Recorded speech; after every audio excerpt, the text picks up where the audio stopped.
ኣብ ባሕሪ ኤርትራ ዝተተሓዘ ኣጽዋር ኢትዮጵያ ኣዘራራቢ ኮይኑ ከም ዘሎን ኣገዳሲ ሓበሬታ ደገፍቲ ጽምዶ ናብ ኩሉ ክበጽሕ ሼር ድማ ገበርዎ። በርዜና ድርጅቱ የኤርትራ መሪ ኢሳያስ አፈወርቂን ለመታገል ቆርጬ ተነስቻለሁ አለ። አፋር የቀይ ባህር ባለቤት የመሆን መብት አለው ሲል ድርጅቱ ገለጸ። ሁሉም በሐደ ለይትን ኢትዮጵያን ጀሃነም ዝወስዱ ሰበር ዜና ከቀይ ባህር አሰብ 80 ኪሎ ሜትር ገደማ ርቀት ላይ በምትገኘው መንግስት ኢትዮጵያ በር ባህር ንምርካብ ኣብ ልዕሊ ኤርትራ ወራር እንተዳ ፈጺሙ ትዝደርዮ ዘሎ ነገር በኃይል ከሳኽዑ ኢልካ ትሓስብ ዶ? ኣብ ቀትሪ ኮንካ ምሕላም ጥቕሚ ሰብዚ ኣብ ኤርትራ ስራሕ ክንበይና ማለት ሕጂ ጽጉም ዝረድእ ክንገብረና ንሕና ጉጅለ ሎሚና ዋፍ ደጋ ዓሰብ ዝኾነ ግንባር ሰራዊት ኤርትራ ወላ ሰራዊት ትግራይ ናይ ኢትዮጵያ ሕድሕድ ጎቦታት ሕድሕድ ሽንጥሮታት ኣእዋም ከይተረፈ ዓበይቲ ከውሕታት ከይተረፉ ብሽም ብቦታ ይፈልጥወን።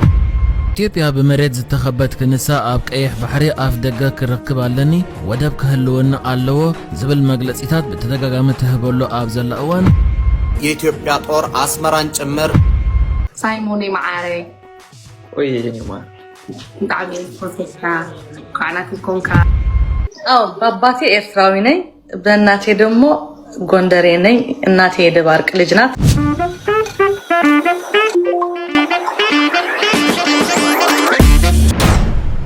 فتواتن كبراتن تخاتلتين تجارو إيرتراوين حواتين ترينهم زلهم فقري تانكيو ناول حزون أب مدباتي أب تحسساتي زلكم رئيتو حساب ندحر حالي أو كومنت حفل حزون نزجتازي حدش ندحر حالكم سبسكرايب مجار كيس زنقوا لنا حالكم حفظوا نايلهم عن فيديو تاعنا نتيجة نايت عن حيد بيس سلام أنا يوردل سلام أوني حنن بعلمه سلام يوردل نعنا إيرترا فابوتيا ما يسحتت سبكت ما يسحتت تمرتنا أتو ما أخلنا حنتيا نحنا بالحقنا حنتيا حدنت أسلامي كريستيان الشي حجي سبأي سبيتي عبين اشتي زي بالله تخبابينا النبر الله قنامة بلين عفر صهو ودو خستو بزح ودو خستو حد بالله اتحدنت حده تسويه ود علم والتصفى مريمن أرحان تقدوغار والحجن والتخل مريمن أرحان تقدوغار كدجان إيدن أرحان تقدوغار تقبيري مدحنا تقبيري بن منفصل جغننا ما يتقبرن تنشبطوا ሰራዊት ኤርትራ ወላ ሰራዊት ትግራይ ናይ ኢትዮጵያ ሕድሕድ ጎቦታት ሕድሕድ ሽንጥሮታት ኣእዋም ከይተረፈ ዓበይቲ ከውሕታት ከይተረፉ ብሽም ብቦታ ይፈልጥወን። አብይ አሕመድ ዝምከሐሉ ናይ ዋርፌር ቴክኖሎጂ ኤርትራ ከም ዘይብላ እንታይ መረጋገጽ ኣለና? ምክንያቱ ኤርትራ እኮ ኣብ ክባን ዕጿን ኣይኮነትን ዘላሃዝ ኣይኮን ዶ ኤርትራ ንሕና ተጋሩውን ኣብ ክባን ዕጿን የለና ንሕዚ። ሃሎ ሰላም ናታይኩም ከመይጠነካ እግዚአብሔር መስገን ስሞን ዲሃ ከመይለኻ ስሞን ሓወይ ንሕና እኳ ብሚድያ ረኺብና ካይና ቴሌፎን ድውለልካ ዘለና ከመይለኻ ከመይሎና ብራ እግዚአብሔር ይመስገን ሰማይ እግዚአብሔር መስገን ከመይለው ስድራ ሁሎም እግዚአብሔር ይመስገን ሰማይ ሕራይ ስሞን ሓወይ ስለ ዝረኸብኩኻ ኣዝዩ ደስ ይልኒ ማለት እዩ። ኣነ ዝድውለልካ ዘለኹ ካብ እስራኤል እንዴ ኣብዚ ድማ ልዕሊ 10,000 ሰብ ዝከታተለካ ዘሎ ማለት እዩ። እጂ እቲ ንስኻ ዝገበርካዮ ቃለ መጠይቕ ንዓና ህይወት ኣልቢስና እዩ ሓቦ ኣልቢስና እዩ ኤርትራውያን ምዃንና ኣሕቢልና ልዕሊ ዝኾነ ነገር ድማ እግዚአብሔር ባእኻ ሓዲሩ ህይወትና ከም ብሓድሽ ሓዲስዎ እዩ። ስለዚ በቲ ዝገበርካዮ ቃለ መጠይቕ ኩሉ ልቡ ዘይተተንከፈ ዘይበኸየ ዘይነበዐ የለን ባእኻ ኣዚና ሕቡናት ኢናኻባና ትበልፅ ሰብ ምዃንካ ድማ ኣመስኪርካ ኢኻ እግዚአብሔር ስጋ ፍጻሜ ዓብዪ ደረጃ ክትበፅሕ ናይ ኩላትና ተስፋን ጸሎትን እዩ ማለት እዩ። ስለዚ ምናልባት ነቲ ህዝቢ ብዝኩሉ ዘሎ ሰላም በሎ እሞ ሽዑ ንሕና እውን ሓንቲ ትእዛዝ ክነዝዘካ ኢና ሕራይ ሰላም በሎ ነቲ ኩሉ ህዝቢ ብዝሎ እሞ ድሕሪኡ ንእሽቶ ንሕና ኸ ክነዝዘካ ኢና ሕራይልካ ክትለኣኽና ኢኻ ኣብ ኤርትራ ማለት እዩ። ያ ይስማዕ ኣሎ ዲ ፅናሕ እስከ ስሞን ይስማዕ ኣሎ እጂ ሕጂ ሓይሽ ሕራይ ብዝኾነ ኩሉ ሰብ እንዲሰምዐካ ዘሎ ብዚ ሕጂ ንሕና ኸ ኣብዚ ሚድያ ንከታተለካ ፀኒሕና ኢና ንሕና ድማ ከምቲ ዝበልካዮ ንብዙሕ ተስፋ ስለ ዝኾንካዮ ነቶም ኣብ ኤርትራ ዘለዉ ከማኻ ዝመሰሉ ስንኩላን ዝወደቑ ኣረጋውያን ካብ ሕጂ ንስኻ ክትኣሊ ፈቃደኛ ዲኻ ንሕና ብደገ ኮይና ክንሕግዘካ። ስለዚ እዚ ኩሉ ሰብ ዝሓቶ ዘሎ ሕቶ እንታይ ማለት እዩ? ስሞን ሙሉእ ሰብ እዩ ንዑ ጥራይ ዘይኮነስ ነቶም ዝወደቑ ከም ዝመሰሉ ዓይነ ስውራን ስንኩላን ከይተረፈ ኣልዒሉ ካል ዝኽእል ሰብ ስለ ዝኾነ ንሕና በቢ ዘለና ወርሓዊ ይኹን ሰሙናዊ ይኹን ተልኢኽናሉ ንስኻ ብሚድያ ገይሩ እንዳሰርሐ ነቲ ሃገር ክዕርዝ ዝኽእል ሰብ እዩ።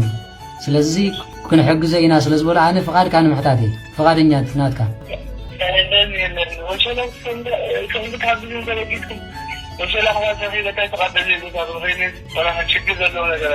ሕራይ ኩለኹም ሰሚዕኹም ኣለኹም ቴሌፎን ናይ ስምዖን ከፅሕፈኩም እየ ብዚኣ ካብ ሕጂ ትሒዝኩም ናብቲ ባንክ ናቱ ትሰድሉ ካብኡ ሓሊፉ ድማ ስምዖን ቪድዮ ገይሩ ብኣግባብ ተተኻኢሉ እውን ሞተር ብሽክለታ እንታይ ዝበሃል ባትሪ ዘለዋ እንተተገዚእዎ ከም ደስ ዝበሎ በዓል ገዚኡ ኩላትና ተሓባቢርና ክንዕብዮ ዝግባእ ማለት እዩ ንሱ ድማ ንስንኩላን ዝያዳ ንዝወደቑ ተጋደልቲ ነይሮምን ብሽክለታ ዝተበላሸዎም እንዳገዝአ ናይ ወለድና ምረቓ እንዳሕለፈ ንኩሉ ሚድያ ከፊቱ መታን ከዕብዮ ኣነ $5,000 ክሰደልጋ እየ ብስም ኩሉ ማሕበር ማለት እዩ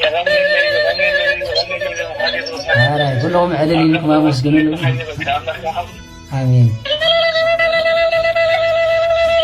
هراي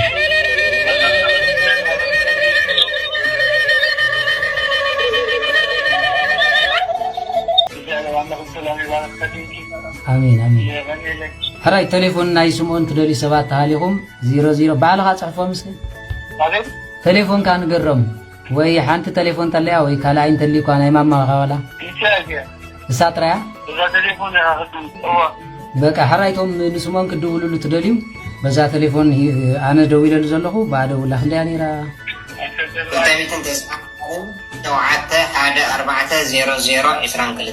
በቃ ስለዚ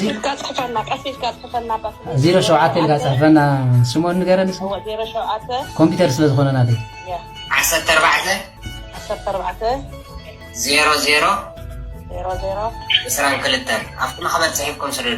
መንግስቲ ኢትዮጵያ በር ባሕሪ ንምርካብ ኣብ ልዕሊ ኤርትራ ወራር እንተደኣ ፈፂሙ ትዝደርዮ ዘሎ ነገር ብሓይሊ ከሳኽዖ ኢልካ ትሓስብ ዶ? ኣብ ቀትሪ ኮንካ ምሕላም ጥቕሚ ለይቲ እኳ ባህርያዊ ሓደ ዓቕሚ ኣለዎ ዶ የብሉን ብዙሕ ኩሉ ግዜ ሓንቲ ሃገር عسرت جزء معبولات تكنولوجي عتقنا لنا خمسة خينا لنا جدا حتى هاجر يرترى ولا تعقمي هنا إثيوبيا درونات هالنا تقولوا أي هاللوا مهلاوان زي مهلاون كالي يكون جين كل جزء حتى جرى بيتك هاجر العلي تنسخ هذا اللي خايو كتعتقن كله حتى هاجر سقط بالهاجر إلا معناته أنت أي مسألة أنت في الترالد فلده ስለዚህ ዋላ ክንድትናታ ዓቅም እንተዘይ በቲ ክንድትናታ ትዳለው ዘላ ሃገር እንተዘይ ተዳለው ሃገር ንሳ ነቲያ ሃገር ነዛ ኢትዮጵያ ተዳለውሉ ዘላ ምዕባለታትስ ንዑ ከምክን ዝኽእል ክትዳለው ኣይትኽእልና ዝብል ግምት የብለኝ በኤርትራ ወገን እሺ ቲክቶክ ላይ እኔ ኢትዮጵያዊ ነኝ እኔ ኢትዮጵያ ጎንደሬ ነኝ ታያለሽና አንዳንድ ሰዎች ጥያቄ ይፈጥርባቸዋል እውነት ሞኒካ እንደምትለው እንትን ምንድነው እንደምትለው ጎንደሬ ናት ወይስ እየቀለደች ነው ይላሉ እዚህ ላይ የምትዩ ነገር ምን አለ?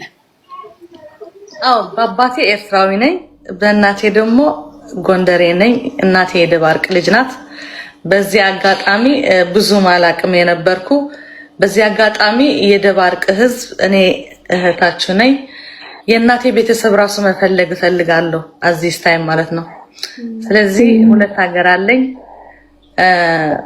ኢትዮጵያ አላደኩበትም አላቀውም ግን አሁን በዚህ ሰዓት ሆኜ ኢትዮጵያና ኤርትራ ሊዋጉ አልፈልግም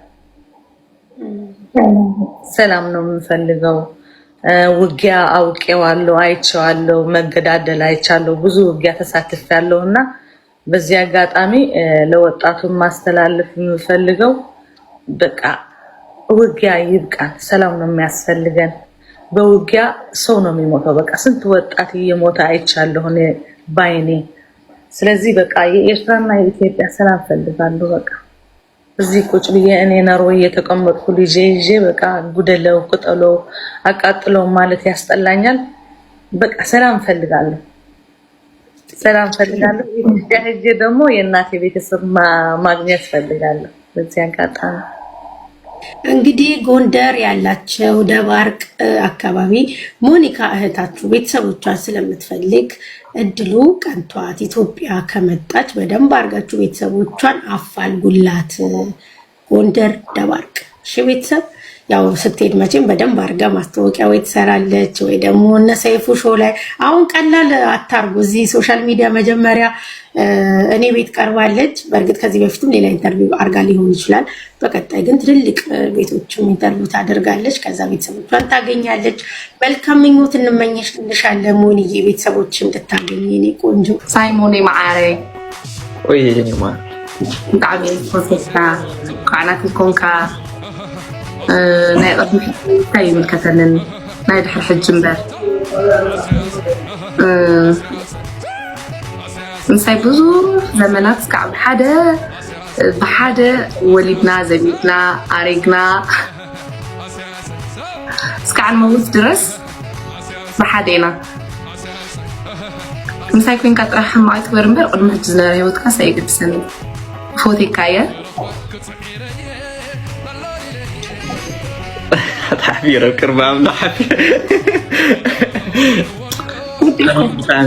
بتعمل فوتوكي بتعمل إذا خوركي هل في وقت تردي خسلة تقبل كنون بتعمل إذا مسكنكي كم تمنيت كي خوانا كون تسفى قبل بحر حجي ردي غني كم تنسخت لي وسواي كم تنسخت لي وحدا خوانا كي قبل كي تسفى غني لي አገዳሲ ሓበሬታ ደገፍቲ ጽምዶ ናብ ኩሉ ክበጽሕ ሼር ድማ ገበርዎ እንደ መንግስት እስኪፈቅድ ድረስ ማንኛውም የኢትዮ ኤርትራ ድንበር መዘጋቱን ይፋ ማድረግ አለበት። መንግስት ብልጽግና ኣብዚ እዋን እዚ ኣብ መንጎ ትግራይን ኤርትራን ዘሎ ዶባት ብድሮን ከጠቅም ዝደሊ ዝተፈላለየ ምንጭታት ይሕብሩለው። እዛ ቪዲዮ እዚያ ንራያ። ከዚህ በኋላ ድንበሮቹ የኢትዮ ኤርትራ ድንበሮች ተዘግተዋል። በዛ በተዘጋበት ሁኔታ የምትንቀሳቀሱ አካላት ኃላፊነት ትወስዳላችሁ። በሌሊትም በቀንም ህግ የማስከበር ስራ እንሰራለን፣ እርምጃ እንወስዳለን።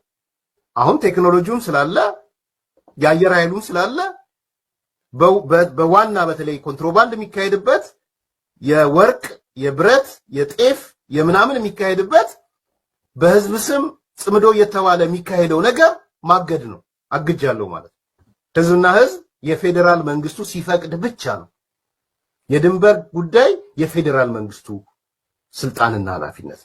ከዛ በኋላ ይምጡ እየደለቁ ከበሮ እየደለቁ ምን ይያሉ ይምጡ እየደለቁ ያኔ እርምጃ ይወሰዳል።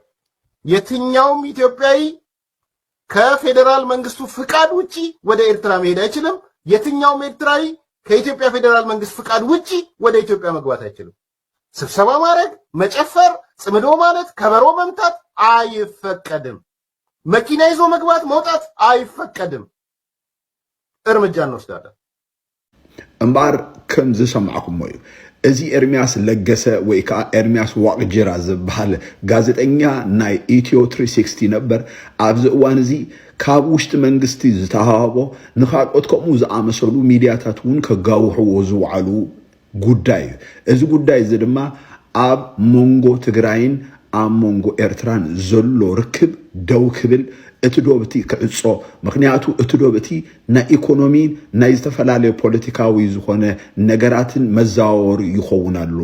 ኣፍ ደገ ተኸፊቱ ንመንግስቲ ኢትዮጵያ ሓደጋ ዝኸውን ርክብ ይግበራሉ። ስለዚ ነዚ ርክብ እዚ ንምቁፃይ ወይ ከዓ ንምዕፃው ትግራይን ኤርትራን እንደገና ንኸይራኸባ ንምግባር ኣብቲ ከባቢ እቲ ንዝርከብ ዶባት ብምልኡ ብድሮን ክሃርም እየ ዝብል ዘሎ እዚ ናይ ክልቲኡ ሓይልታት ማለት ናይ ትግራይን ናይ ኤርትራን ሓይልታት ነዚ ነገር እዚ ይከታተልዎ ወይ ከዓ ነዚ ነገር እውን ይዕሪዎ እዮም ኢለ ይሓስበ።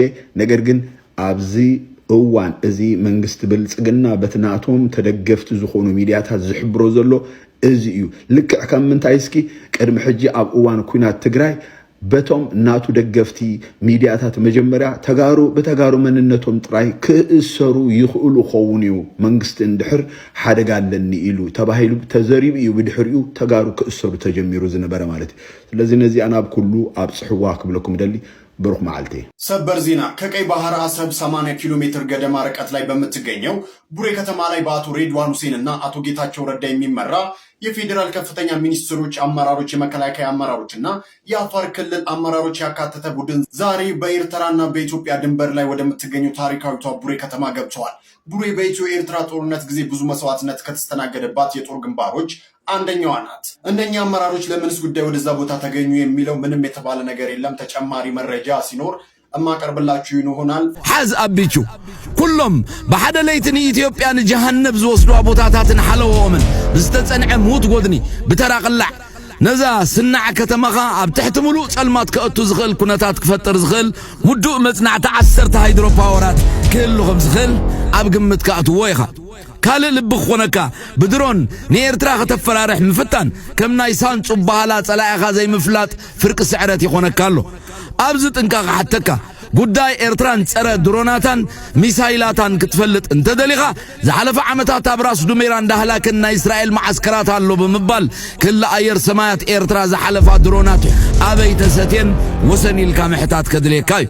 ኣብ ዓለም ዝረቐቐ ጸረ ድሮንን መናሃርያን ኣበይ ኣሎ ኢልካ መርበብ መጽናዕቲ ምዝርጋሕ ከድልየካ እዩ። እዚ እውን ጽሉል ስለ ዝኾንኩ ባዕለይ ዝተንተንክዎ እዩ። ሕጂ መሬት ክትዛረብ ምጀመረት ንኣሰፋ አብርሃ ዝበሃል ሁታት ያሰዲድካ ኣብ መንጎ ኤርትራን ኢትዮጵያን ኩናት የለን ዝብል ሓድሽ መቐልበሲ ኣንፈት ምፍናው ንኦላ ንምድኻምን ንኸብዲ ማሕበረሰብ ኦሮሞ መብልዒት እንተኾነት ንኦሮሞ ኢና ንሰርሕ ዝብል ዜና ምፍናውን ኣይኺደካኒ። ኢትዮጵያን ዝቅ አድርገን ኦሮሞን ከፍ የሚያድርግ ዲስኮርስ ተጠቅምናል። ዊ ዲኮንስትራክትድ ኢትዮጵያ ወንቱ ሪኮንስትራክት ኦሮሞ ኢትዮጵያ ትሒትና ኦሮሞ ክብዘብል ሜላ ተጠቂምና ኢና ንኢትዮጵያ ፍሪስና ኦሮሞ ሃኒጽና ማለት ትሰዶም ዘለኻ ሽማግለታት ኮፊልና ንዘራረብ ዝብሉ እዮም። ኣብዚ ዓብይ ጌጋ ኣሎ ዝርብ ብዛዕባ ወደብ ምስናይ ወደብ ዝምልከቶም ኣካላት እምበር መንግስቲ ኤርትራ ንሉዓላዊ ባሕሪ ምስ ዘይምልከቶና ኢትዮጵያ ቀዳማይ ሚኒስተር ኮፍ ዝብለልካ አይመስለንን። ሚኒስተር ዑስማን ኣብ ዩናይትድ ኔሽንስ ጉዳይካ ዘይልዓለሉ ምኽንያት እቲ ዝዓበየ ጽፍዒት እዩ ኣቕልበሉ ኢኻ። ኤርትራ ኣብ ማዕድናይ ህውቱት ጠለብ ትዕደም ኣይኮነትን እዩ እቲ መልእኽቲ። ማማኸሪ ቀዳማይ ሚኒስትር ጉዳያት ምብራቅ አፍሪካ ጌታቸው ረዳን ዋና ዳይሬክተር ሃገራዊ አገልግሎት ስለያን ጸጥታን አምባሳደር ሬድዋን ሁሴን ከምውን ካብ ክልል ዓፋር ዝመጹ ላዕለዎት አመራርሓን ሚኒስትር ፌደራልን መራሕቲ ምክልኻል ዘሓቆፈ ጉጅለ ሎሚ ናብ ኣፍ ደጋ ዓሰብ ዝኾነ ግንባር ቡሬ ኣትዮም ኤርትራውያን ይገለዋል። መነኝ እኔ ማኛው ሽንታ እኔ ሽንታም ዘር አይደለሁ። የአሰብ ጉዳይ መለስ የተባለ ውርጋጥ ነው የሰጠው። እንደምታውቀው ውርጋጥ ባለጌ የሀገር ክብር የሌለው ስለ ሀገር የማይጨንቀው መለስ የሚባል ውርጋጥ ነው የሰጠው። ግመል ይሽናበት ብሎ ነው የሰጣቸው እንጂ ወደብን የሚያል ነገር የሚሰጠው ነው አይደለም። ማንም ቢሆን እንኳን ለራሱ አይደለም ወደብ ከሌላ ወደብ ይሰርቃል እና ያንን አድርጎ ሀገራችንን ለዚያ በቃ በጣም ነው የሚያሳዝነኝ። ይህንን ጥያቄ ግን ኢትዮጵያውያን ሁልጊዜ እያንዳንዱ ኢትዮጵያ እውነተኛ ኢትዮጵያዊ የአሰብ ጉዳይ በእውነት ከአንጀቱ ነው የሚያስበው። የአሰብ ጉዳይ ሲነሳ እማያመው ኢትዮጵያዊ የለም። እማያመው እውነተኛ ኢትዮጵያዊ ተግባባ። ያ ነው የሚደንቀኝና በዚህ ነገር ደግሞ ብዙ እያስጠቁን ያሉት የአማራ ወንድሞች ናቸው። ፖለቲካ እንሰራለን የሚሉት በዚህ ሞጣን አከብረዋለሁ፣ ሞጣን አደንቀዋለሁ። ሞጣን በጣም ነው ማደንቀው። በአሰብ ጉዳይ በምን ጉዳይ የሚናገረው ንግግር በጣም በሳል። ምን ያደርግልሃል አማራ 50 ሚሊዮን አማራ ያለ ኤርትራ አንተ ጋር ማስጠጋት ምን አገባ እያለ የሚናገረው እጅግ አድርጌ ነው ማደንቀው።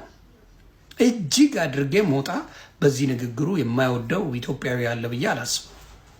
ስለዚህ ትክክለኛ ነገር ነው። ያንን ነው ምላችሁ እና ኢትዮጵያውያን በዚህ ጉዳይ እንዳትፋቱ።